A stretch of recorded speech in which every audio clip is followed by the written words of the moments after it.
La acción humana, Tratado de Economía, por Ludwig von Mises. 105, cuarta parte. La cataláctica o la teoría del mercado. Capítulo 15. El mercado. 6. La libertad. Filósofos y juristas, una y otra vez, a lo largo de la historia del pensamiento humano, han pretendido definir y precisar el concepto de libertad, cosechando, sin embargo, bien pocos éxitos en estos sus esfuerzos. La idea de libertad solo cobra sentido en la esfera de las relaciones interhumanas. No han faltado, ciertamente, escritores que encomiaran una supuesta libertad originaria o natural de la cual habría disfrutado el hombre mientras vivió en aquel quimérico estado de naturaleza anterior al establecimiento de las relaciones sociales. Pero lo cierto es que tales fabulosos individuos o clanes familiares, autárquicos e independientes, gozarían de libertad solo mientras, en su deambular por la faz de la tierra, no vinieran a tropezarse con los contrapuestos intereses de otros más poderosos. En la desalmada competencia del mundo biológico, el más fuerte lleva siempre la razón y el débil no puede más que entregarse incondicionalmente.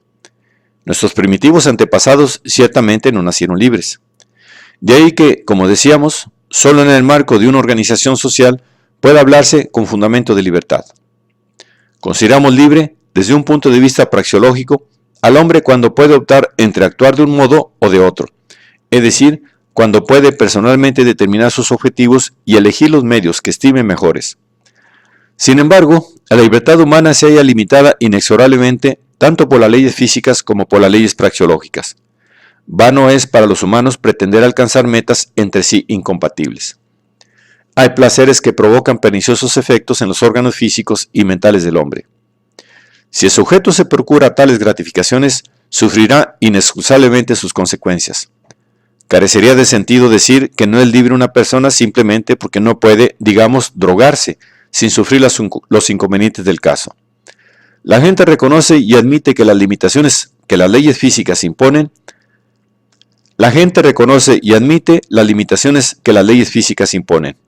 En cambio, se resiste por lo general a acatar la no menor inflexibilidad de las leyes praxeológicas. El hombre no puede pretender, por un lado, disfrutar de las ventajas que implica la pacífica colaboración en sociedad bajo la égida de la división del trabajo, y permitirse, por otro, actuaciones que forzosamente han de desintegrar tal cooperación. Ha de optar entre atenerse a aquellas normas que permiten el mantenimiento del régimen social o soportar la inseguridad y la pobreza típicas de la vida arriesgada, en perpetuo conflicto de todos contra todos. Esta ley del convivir humano no es menos inquebrantable que cualquier otra ley de la naturaleza. Y, sin embargo, existe notable diferencia entre los efectos provocados por la infracción de las leyes praxeológicas y la de las leyes físicas. Ambos tipos de normas son autoimpositivas en el sentido de que no precisan, a diferencia de las leyes promulgadas por el hombre, de poder alguno que cuide de su cumplimiento.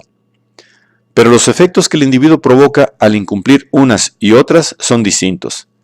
Quien ingiere un veneno letal solo se perjudicaría a sí mismo. En cambio, quien, por ejemplo, recurre al robo, desordena y perjudica a la sociedad en su conjunto. Mientras únicamente disfruta él de las ventajas inmediatas y a corto plazo de su acción, las perniciosas consecuencias sociales de la misma dañan a la comunidad toda.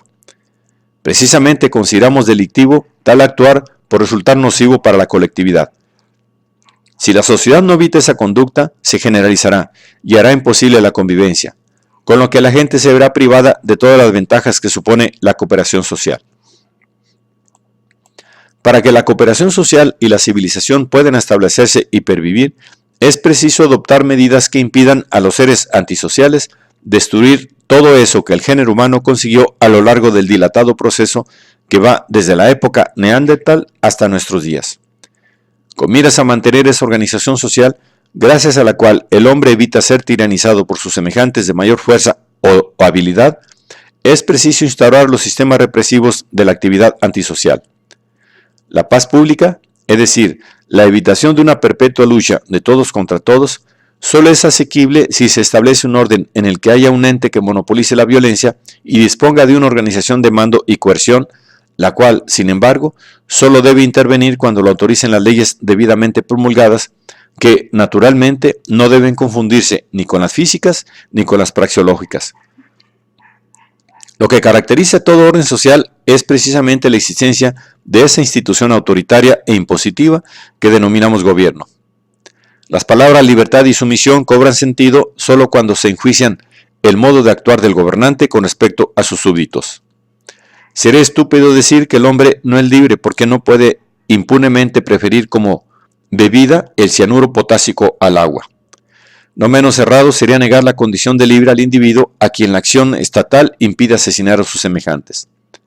Mientras el gobierno, es decir, el aparato social de autoridad y mando, limita sus facultades de coerción y violencia a impedir la actividad antisocial, prevalece eso que acertadamente denominamos libertad. Lo único que en tal supuesto queda vedado al hombre es aquello que forzosamente ha de desintegrar la cooperación social y destruir la civilización, retrotrayendo al género humano al estado prevalente cuando el Homo sapiens hizo su aparición en el reino animal. Tal coerción no puede decirse que venga a limitar la libertad del hombre, pues aún en ausencia de un Estado que obliga a respetar la ley, no podría el individuo pretender disfrutar de las ventajas del orden social y al tiempo dar rienda suelta a sus instintos animales de agresión y rapacidad. En una economía de mercado, es decir, en una organización social del tipo laissez-faire, existe una esfera dentro de la cual el hombre puede optar por actuar de un modo o de otro sin temor a sanción alguna. Cuando en cambio el gobierno extiende su campo de acción más allá de lo que exige el proteger a la gente contra el fraude y la violencia de los seres antisociales, restringe de inmediato la libertad del individuo en grado superior a aquel en que por sí solas las limitarían las leyes praxeológicas. Es por eso por lo que podemos calificar de libre el estado bajo el cual la discrecionalidad del particular para actuar, según estime mejor, no se haya interferida por la acción estatal en mayor medida de la que, en todo caso, lo estaría por las normas praxeológicas. Consideramos, consecuentemente, libre al hombre en el marco de la economía de mercado. Lo es, en efecto, toda vez que la intervención estatal no cercena su autonomía e independencia, más allá de lo que ya lo estaría en virtud de insoslayables leyes praxeológicas. A lo único que bajo tal organización el ser humano renuncia es a vivir como un irracional, sin preocuparse de la coexistencia de otros seres de su misma especie. A través del Estado, es decir, del mecanismo social de autoridad y fuerza, se consigue paralizar a quienes por malicia, torpeza o inferioridad mental no logran advertir que determinadas actuaciones destructivas del orden social no sirven sino para, en definitiva, perjudicar tanto a sus autores como a todos los miembros de la comunidad. Llegados a este punto, parece obligado a examinar la cuestión, más de una vez suscitada, de si el servicio militar y la imposición fiscal suponen o no limitación de la libertad del hombre. Es cierto que, si por doquier fueran reconocidos los principios de la economía de mercado, no habría jamás necesidad de recurrir a la guerra y los pueblos vivirían en perpetua paz, tanto interna como externa. Pero la realidad de nuestro mundo consiste en que todo pueblo libre vive hoy bajo permanente amenaza de agresión por parte de diversas autocracias totalitarias. Si tal nación no quiere sucumbir, ha de hallarse en todo momento debidamente preparada para defender su independencia con las armas. Así las cosas, no puede decirse que aquel gobierno que obliga a todos a contribuir al esfuerzo común de repeler al agresor y al efecto impone el servicio militar a cuantos gozan de las necesarias fuerzas físicas, está exigiendo más de lo que la ley praxeológica de por sí solo requeriría. El pacifismo absoluto e incondicionado, en nuestro mundo actual, pleno de matones y tiranos sin escrúpulos, implica entregarse en brazos de los más despiadados opresores. Quien ame la libertad debe hallarse siempre dispuesto a luchar hasta la muerte contra aquellos que solo desean suprimirla. Como quiera que en la esfera bélica, los esfuerzos del hombre aislado resultan vanos. Es forzoso encomendar al Estado la organización de las oportunas fuerzas defensivas, porque la misión fundamental del gobierno consiste en proteger el orden social no solo contra los forajidos del interior, sino también contra los asaltantes de fuera. Quienes hoy se oponen al armamento y al servicio militar son cómplices, posiblemente sin que ellos mismos se den cuenta, de gente que solo aspira a esclavizar al mundo entero. La financiación de la actividad gubernamental, el mantenimiento de los tribunales, de la policía, del sistema penitenciario, de las Fuerzas Armadas, exige la inversión de enormes sumas. Imponer a tal objeto contribuciones fiscales en modo alguno supone menoscabar a la libertad que el hombre disfruta bajo una economía de mercado.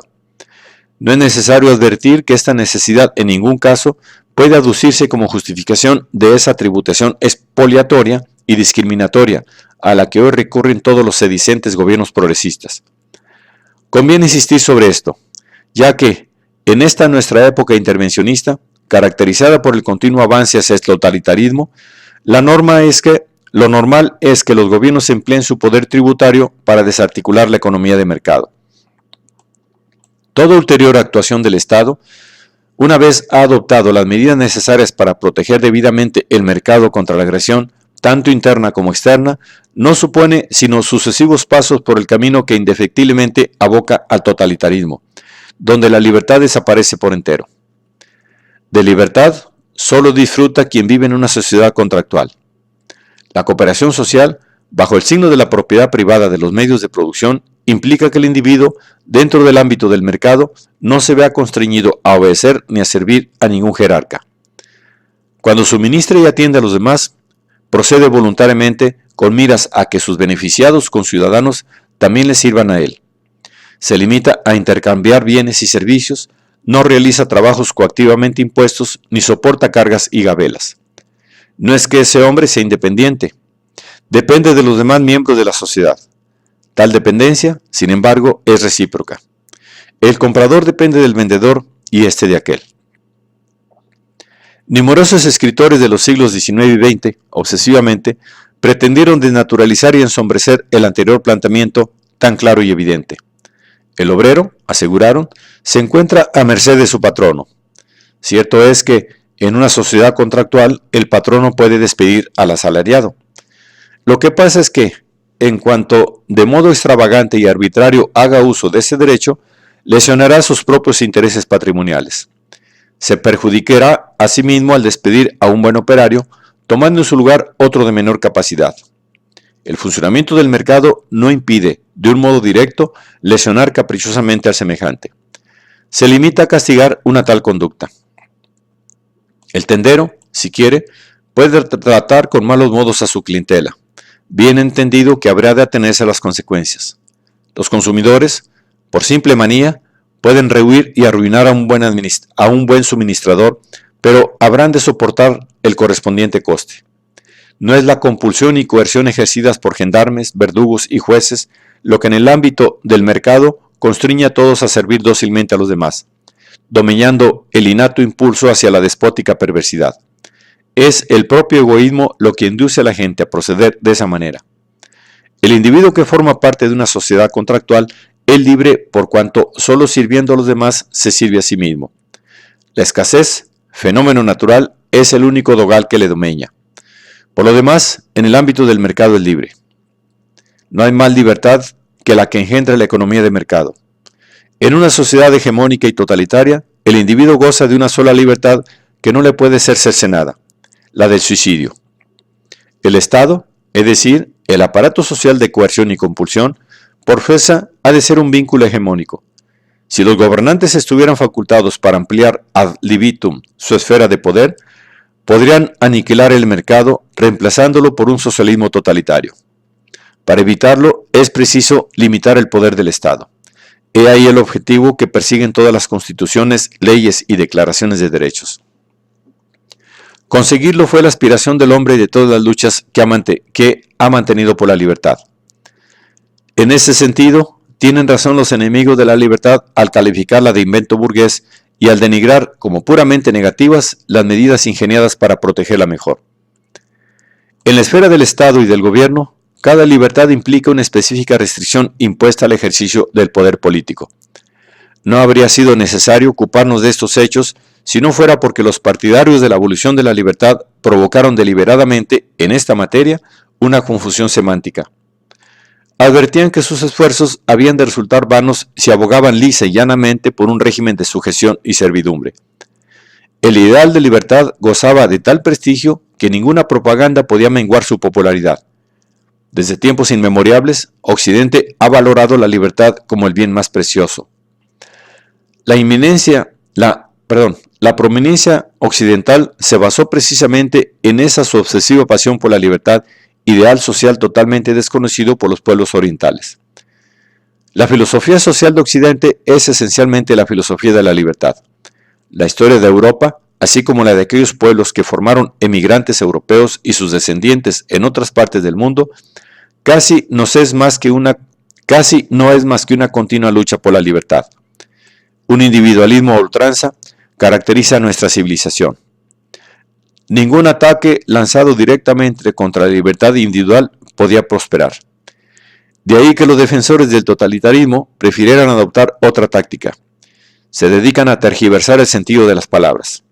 Califican de libertad auténtica y genuina la de quienes viven bajo un régimen que no concede a sus súbditos más derechos que el de obedecer. En Estados Unidos se llaman a sí mismos verdaderos liberales porque se esfuerzan en implantar semejante orden social. Califican de democráticos los dictatoriales métodos rusos de gobierno. Aseguran que el régimen de violencia y coacción propugnado por los sindicatos es democracia industrial. Afirman que es libre la persona cuando solo al gobierno compete decidir qué libros o revistas podrán publicarse. Definen la libertad como el derecho a proceder rectamente, reservándose en exclusiva la facultad de determinar qué es lo recto. Solo la omnipotencia gubernamental asegura, en su opinión, la libertad. Luchar por la libertad, para ellos, consiste en conceder a la policía poderes omnímodos. La economía de mercado, proclaman estos sedicentes liberales, otorga libertad tan solo a una clase, a la burguesía, integrada por parásitos y explotadores. Estos bergantes gozan de libertad plena para esclavizar a las masas. El trabajador no es libre, trabaja solo para enriquecer al amo, al patrono. Los capitalistas se apropian de aquello que, con arreglo a inalienables e imprescindibles derechos del hombre, corresponde al obrero. El socialismo proporcionará al trabajador libertad y dignidad verdaderamente humanas al impedir que el capital siga esclavizando a los humildes.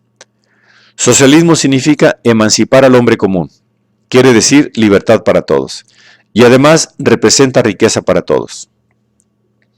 Estas ideas han podido triunfar porque no se les opuso eficaz crítica racional. Hubo, ciertamente, economistas que supieron demostrar brillantemente sus crasos errores e íntimas contradicciones.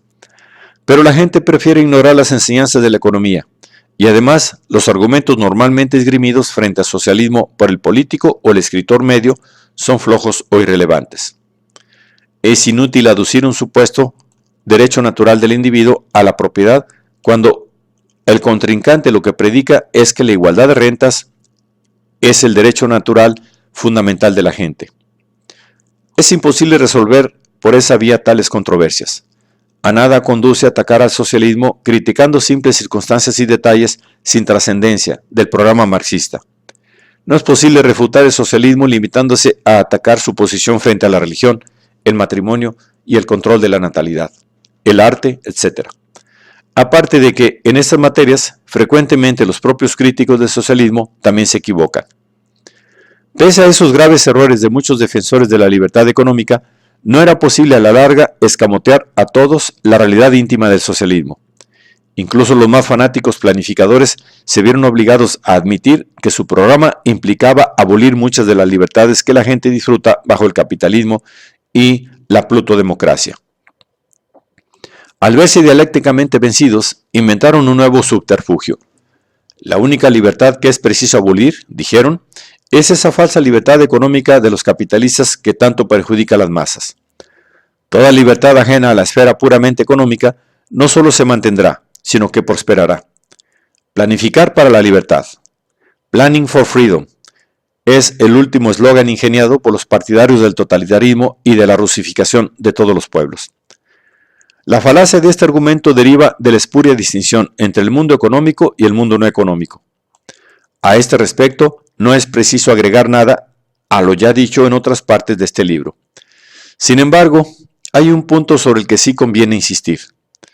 La libertad de que disfrutó la gente en los países democráticos de Occidente durante la época del viejo liberalismo, no fue producto de las constituciones, las declaraciones de derechos del hombre, las leyes o los reglamentos. Mediante tales documentos se aspiraba simplemente a proteger la libertad surgida del funcionamiento de la economía de mercado contra los atropellos de los funcionarios públicos. No hay gobierno ni constitución alguna que pueda por sí garantizar la libertad si no ampara y defiende las instituciones fundamentales en que se basa la economía de mercado. Gobernar implica siempre recurrir a la coacción y a la fuerza, por lo cual, inevitablemente, la acción estatal viene a ser la antítesis de la libertad. El gobierno aparece como defensor de la libertad y su acción resulta compatible con el mantenimiento de ésta solo cuando se delimita y restringe convenientemente la órbita estatal en provecho de la libertad económica. Las leyes y constituciones más generosas, cuando desaparece la economía de mercado, no son más que letra muerta. La libertad que bajo el capitalismo conoce el hombre es fruto de la competencia. El obrero, para trabajar, no ha de ampararse en la magnanimidad de su patrono. Si éste no le admite, encontrará a muchos deseosos de contratar sus servicios. El consumidor tampoco se halla a merced del suministrador. Puede perfectamente acudir al que más le plazca. Nadie tiene por qué besar las manos ni temer la iracundia de los demás. Las relaciones interpersonales son de carácter mercantil. El intercambio de bienes y servicios es siempre mutuo. Ni al vender ni al comprar se pretende hacer favores. El egoísmo personal de ambos contratantes origina la transacción y el recíproco beneficio. Cierto es que el individuo, en cuanto se lanza a producir, pasa a depender de la demanda de los consumidores, ya sea de modo directo, como es el caso del empresario, ya sea indirectamente, como sucede con el obrero. Pero esta sumisión a la voluntad de los consumidores en modo alguno es absoluta. Nada le impide a uno rebelarse contra tal soberanía si por razones subjetivas prefiere hacerlo. En el ámbito del mercado, todo el mundo tiene derecho, sustancial y efectivo, a oponerse a la opresión. Nadie se ve constreñido a producir armas o bebidas alcohólicas si ello disgusta su conciencia. Quizás el atenerse a esas convicciones pueda costar caro. Ahora bien, no hay objetivo alguno en este mundo cuya consecución no sea costosa. Queda en manos del interesado el optar entre el bienestar material, de un lado, y lo que él considera su deber, de otro. Dentro de la economía de mercado, cada uno es árbitro supremo en lo ateniente a su satisfacción personal. La sociedad capitalista no cuenta con otro medio para obligar a la gente a cambiar de ocupación o de lugar de trabajo que el de recompensar con mayores ingresos a quienes acatan dócilmente los deseos de los consumidores. Es precisamente esta inducción la que muchos estiman insoportable, confiando que desaparecerá bajo el socialismo. Quienes así piensan son obtusos en exceso para advertir que la única alternativa posible estriba en otorgar a las autoridades plenos poderes para que, sin apelación, decidan en qué cometidos y en qué lugar haya de trabajar cada uno. No es menos libre el individuo en cuanto consumidor. Resuelve él, de modo exclusivo, qué cosas le agradan más y cuáles menos. Es él personalmente quien decide cómo ha de gastar su dinero. Sustituir la economía de mercado por la planificación económica implica anular toda libertad y deja al individuo un único derecho, el de obedecer. Las autoridades que gobiernan los asuntos económicos vienen a controlar efectivamente la vida y las actividades todas del hombre. Erígense en único patrono. El trabajo, en su totalidad, equivale a trabajo forzado, ya que el asalariado ha de conformarse con lo que el superior se digne concederle. La jerarquía económica dispone qué cosas pueden consumir las masas y en qué cuantía. En ningún sector de la vida humana las decisiones obedecen a los juicios personales de valoración. Las autoridades asignan su tarea a cada uno, le adiestran para la misma y se sirven de él donde y como mejor creen. Tan pronto como se acumula esa libertad económica que el mercado confiere a quienes en él participan, todas las libertades políticas, todos los derechos del hombre se convierten en pura farsa. El habeas corpus y la institución del jurado se convierten en simple superchería cuando, bajo el pretexto de que así se sirven mejor los supremos intereses económicos, las autoridades pueden, sin apelación, deportar al polo o al desierto o condenar a trabajos forzados de por vida a quien los desagrade. La libertad de prensa no es más que vana entelequia cuando el poder público controla efectivamente las imprentas y fábricas de papel. Y lo mismo sucede con todos los demás derechos del hombre. La gente es libre en aquella medida en que cada uno puede organizar su vida como considere mejor. Las personas cuyo futuro depende del criterio de unas autoridades inapelables que monopolizan toda posibilidad de planear, no son desde luego libres en el sentido que al vocablo atribuyó todo el mundo hasta que la revolución semántica de nuestros días produjera la moderna confusión de las lenguas.